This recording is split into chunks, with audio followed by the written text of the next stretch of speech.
The jungle of Karun did not welcome visitors.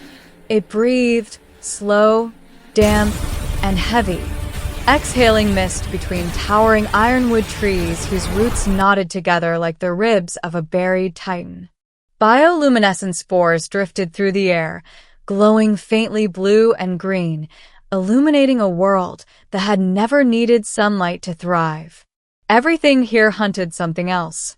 Everything watched.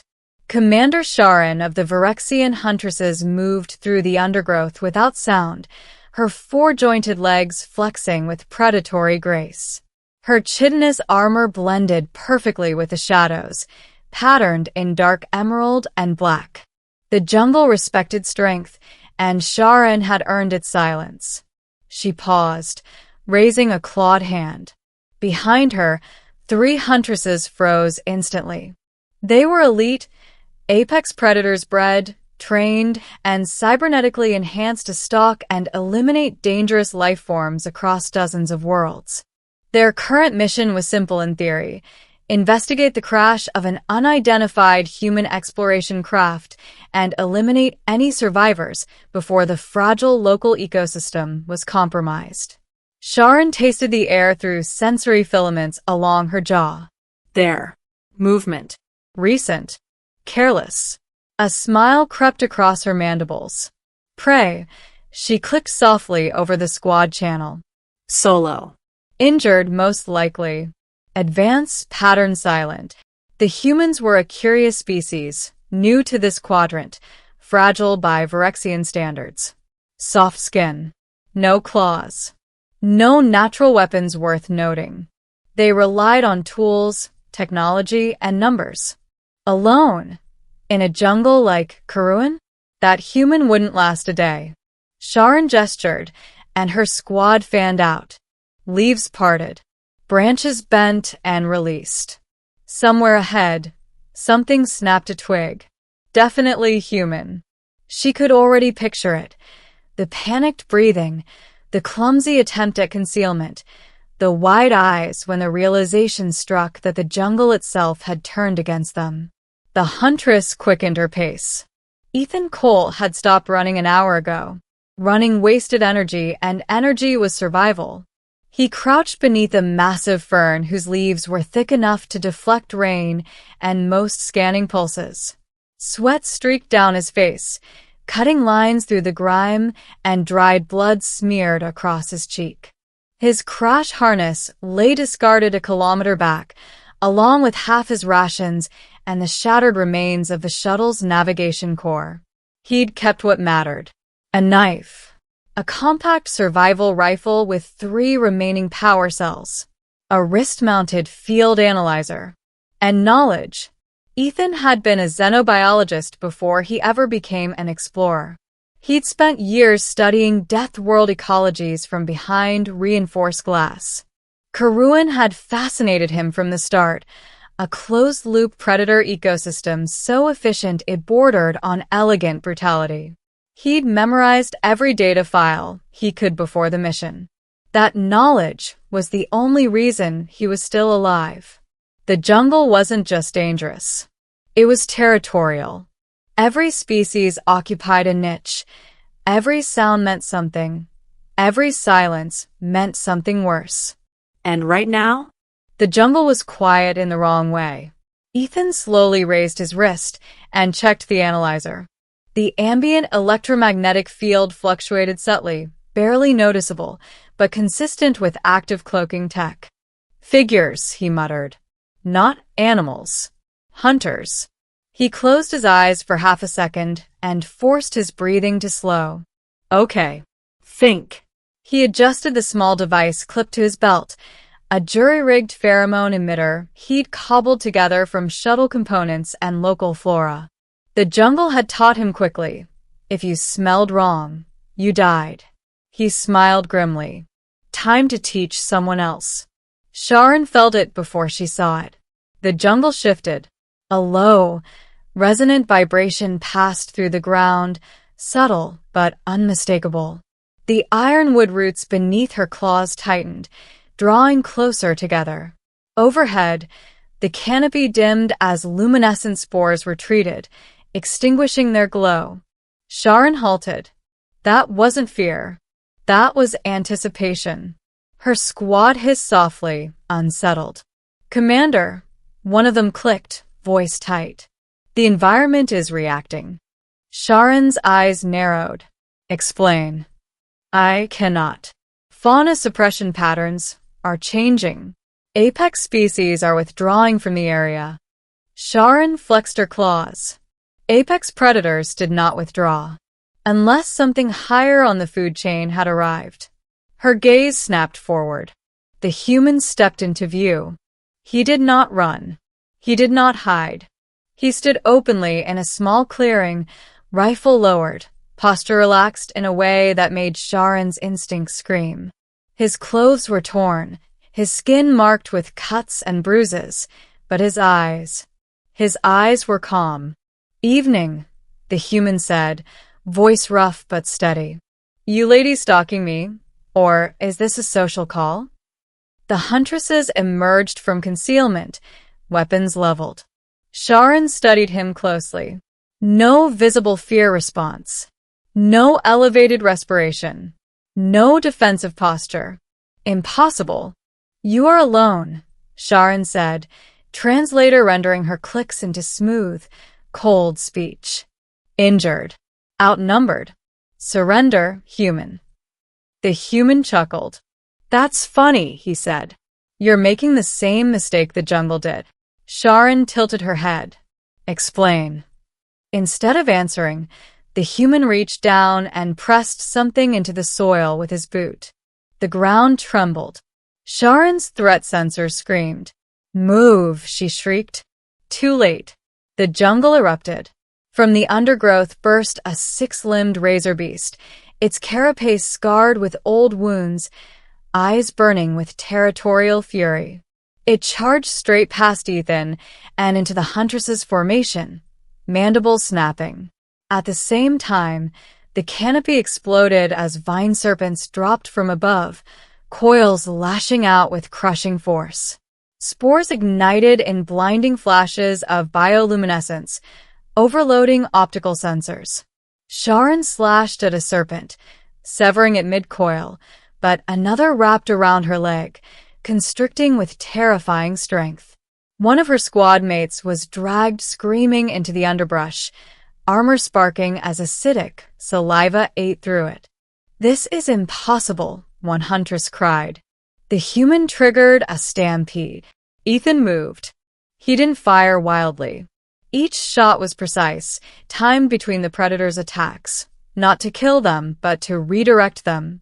A burst into the ground sent the razor beast veering straight into another huntress. A flash against a tree trunk startled a flock of spine wasps into the air. The jungle responded to intent. And Ethan was very good at speaking its language. Sharon tore free and lunged for him, blades flashing. Ethan sidestepped, close enough that she smelled him. Metal, blood, and something else. Predator pheromones. Not human. Her strike missed by centimeters as Ethan rolled, came up behind her, and slammed his knife into a vulnerable joint in her armor. Sparks flew as her system screamed. He didn't press the advantage. Instead, he stepped back. The jungle closed in. Razor beasts roared. Serpents hissed. The ground shifted beneath writhing roots. Sharon found herself surrounded, not by enemies, but by the jungle itself. And at its center stood the human. "Call them off," she demanded, struggling to rise. Ethan shook his head. "Can't. Wouldn't even if I could." "Why?" He met her gaze. "Because this isn't your hunt," he said quietly. "It's mine." Minutes later, the jungle fell silent again. The predators withdrew, satisfied. The spores slowly relit, casting their eerie glow over broken armor and scorched earth. Sharon knelt, wounded but alive. Two of her huntresses remained conscious. The others were gone, taken by the jungle, bodies already reclaimed.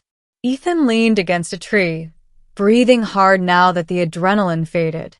He powered down his rifle and finally allowed himself to sit. Sharon watched him with something new in her gaze. Respect. You used the ecosystem, she said slowly.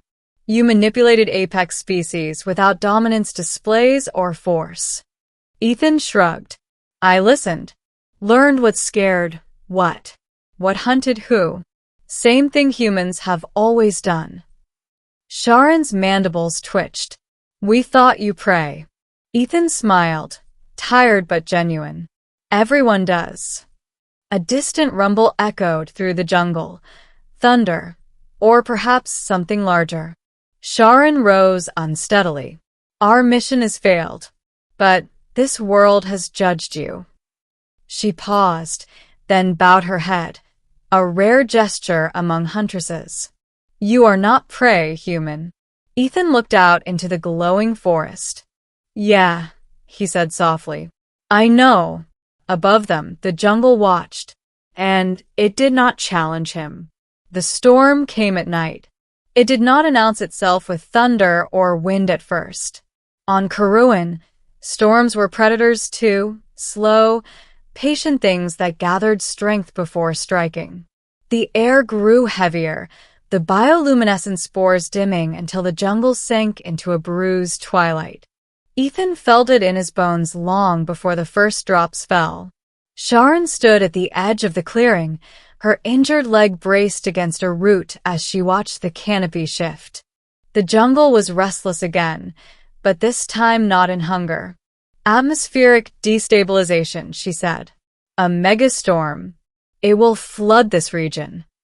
Ethan exhaled. Yeah. That tracks. He rose, wincing as his own wounds protested, and glanced at the ruined remains of huntress equipment scattered across the clearing. He'd survived the hunt, but survival was never the end of the story on a world like this. You can still leave, Sharon said. My remaining warriors can extract. We will report you as untraceable. Ethan met her gaze. And leave the jungle to clean up the mess? Sharon tilted her head. That is its function. Not this time, Ethan replied. This place isn't broken. We are. He moved toward the wreckage of a shuttle, half submerged in creeping vines. The storm clouds above rolled closer, lightning flickering behind them like distant war fires. Sharon hesitated, then followed. They worked together in silence. Ethan showed the huntresses how to reroute damaged power couplings, how to insulate electronics with resin harvested from ironwood bark. Sharon, in turn, used her enhanced strength to clear debris and stabilize the cracked hull. Where human technology failed, Virexian engineering adapted. Where both fell short, the jungle itself provided. As the storm finally broke, rain hammering down in sheets, the shuttle's emergency beacon flickered to life. Ethan slumped against the hull, exhausted. That signal will reach orbit, Sharon said. Human retrieval craft will arrive within one rotation. Ethan laughed weakly. Guess I won't be sleeping in a fern tonight. Lightning split the sky, illuminating the jungle in stark white.